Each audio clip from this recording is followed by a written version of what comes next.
بالعالم الطبيعي المثقف بيكون ضمير المجتمع، كاتب يزعج، مخرج يسأل، شاعر يهز الوجدان. بس ببعض الدول بيتحول المثقف إلى موظف استقبال، وظيفته يقول للناس كل شي تمام وسيادته بخير. الموهبة بتصير خدمة والفن بيصير بلاغ، والكاتب بطل يكتب عن الناس، بيكتب عن المجد، عن الانتصار والحكمة.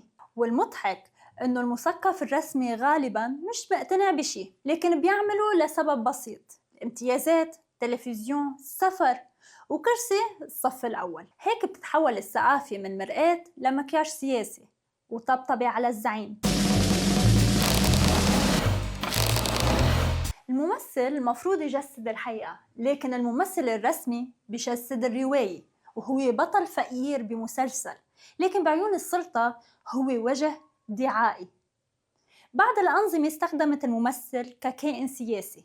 بمصر زمن السبعينات والثمانينات نجوم كبار كان مطلوب منهم رفع الروح الوطنية، وبكل مقابلة وظهور بمهرجانات رسمية كأنهم جزء من البروتوكول. بالمغرب بالتسعينيات كان بعض الممثلين بينالوا أدوارهم لأنهم وجه وطني، بينما النقد السياسي بينحذف من السيناريو فوراً. بسوريا بزمن الأسدين كان عدد من النجوم ساخرين جهودهم لمدح الرئيس والتطبيل المستمر إله.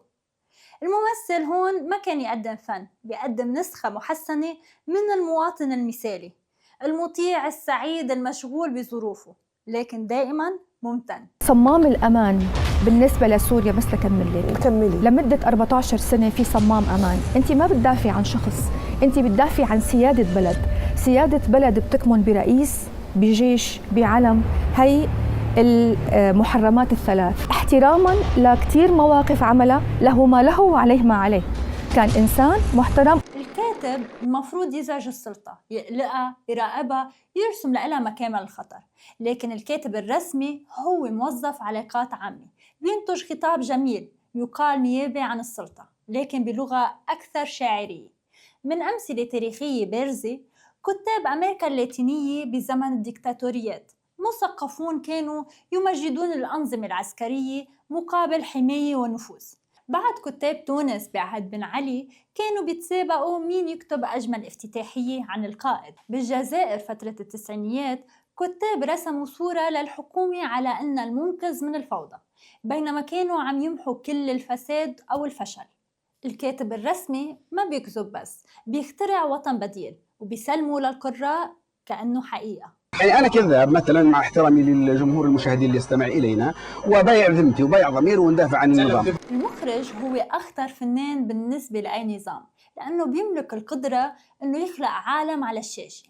لهيك بعض الأنظمة ما بتسمح بوجود مخرج حر، لازم يكون شريك بالرواية. بتركيا الثمانينات الرقابة أجبرت المخرجين على تصوير الشرطة كأبطال والجيش كقديسين، حتى لو القصة ما إلها أي علاقة. بالصين اليوم أي فيلم لازم يمر على لجنة حكومية، وإذا ظهر الجيش بمنظر سلبي مرة واحدة الفيلم يمنع، والمخرج يعتبر غير وطني.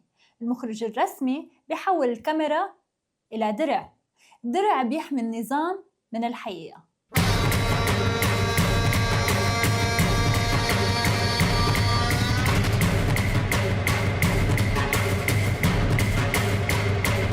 الصحفي الحر بيسأل، والصحفي الرسمي بيشرح، وبالعادة بيشرح شيء ما حدا شايفه. ببعض دول العالم الثالث المذيع هو المقاتل الأول، بينام على الأخبار الرسمية وبيفيق على تعميم جديد. بأثيوبيا خلال حكم منغستو الصحفيين كانوا موصفين بالدولة، ممنوع يشك، ممنوع يتساءل، ممنوع يذكر كلمة مجاعة، ببلد عم يموت فيها الناس من الجوع. بروسيا القنوات الروسية الرسمية ما بتغطي الحرب، بتكتب رواية جديدة عنها، وأي تراجع عسكري هو إعادة انتشار مخطط. الصحفي الرسمي ما بينقل الحقيقة، بينقل الإحساس اللي بدها السلطة تعيشه للشعب. ونحن في سوريا لا نبتدع عدوانا ولا نبتدع حربا، علما أنه بدنا ننتبه أن اللحظة الآن هي لحظة غير مؤاتية لخوض معركة مفتوحة لاسترداد أرضنا المحتلة.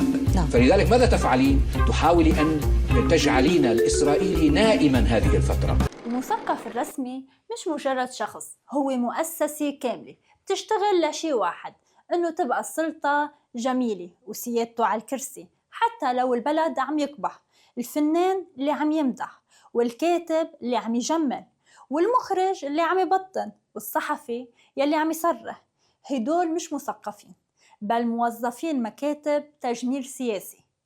والثقافة يلي بتخدم السلطة تفقد قدرتها على خدمة الإنسان.